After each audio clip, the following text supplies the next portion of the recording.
Well, the key takeaways were that we discussed at length the findings of both the majority and the minority staff reports on pharmaceutical pricing that came out in December of 2021, so very recently, and that have received obviously a great deal of attention and will receive a great deal of study and attention going forward. And so some of the key issues that we discussed were, where are the pharmaceutical dollars really going? Are they going to the pharmaceuticals, or are they going to the PBMs, or are they going to the insurance companies? And we talked about the transparency or lack thereof in this industry, which really makes it very difficult to say exactly how many dollars went where, because you have so many rebates and deals going back and forth. But there are allegations, especially by the minority, led by Buddy Carter, who is a former pharmacist who's now been in Congress 7.5 years, who has some seniority there on the minority side. And he's really been attacking the PBMs and wants the whole investigation pushed there. And in fact, on June 13th of this year, has asked the FTC to open an investigation specifically of the PBMs, alleging that only 37% of the pharmaceutical dollars are going to pharma, and 63% are going to the PBMs. So he has sort of said that pharma is not the issue, whereas the majority report went after both pharma and the PBMs.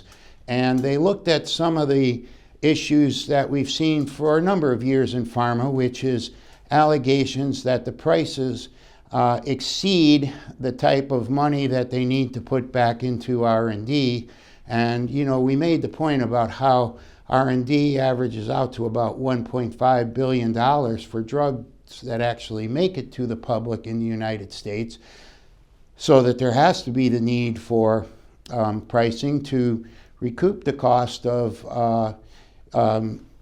research and development, and that there's uncertainty with research and development as to what's going to work. And then we talked about patent extensions and whether that was something that was going to be of concern. And of course, I think the FTC and DOJ are going to be looking at those very clearly. So the point was made that surely now with the patent office going forward, you're going to have to show more than a simple formulary change. You're going to really have to show the value added in your new pharmaceutical that makes it something that really truly is a different drug than the one before, that's providing a different benefit from the patient's standpoint. So that's something that the pharma companies are going to have to really be wary of. And then we talked about whether the money's going into research and development or into stock buybacks and to executive compensation. And obviously executive compensations in the industry has been very high. But the point was made that's not any different from pharma than it is for any industry in the United States today. So that's part of the reward of being a top executive, and that it's very hard to compare apples to oranges when you start getting into where dollars go. But certainly a significant amount of money has been put into research and development and continues to be put into it.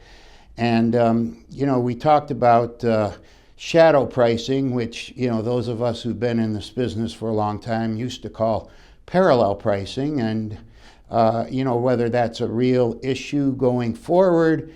We talked about how difficult it would be to bring a simple shadow pricing case, because you have to have a plausible case which requires plus factors in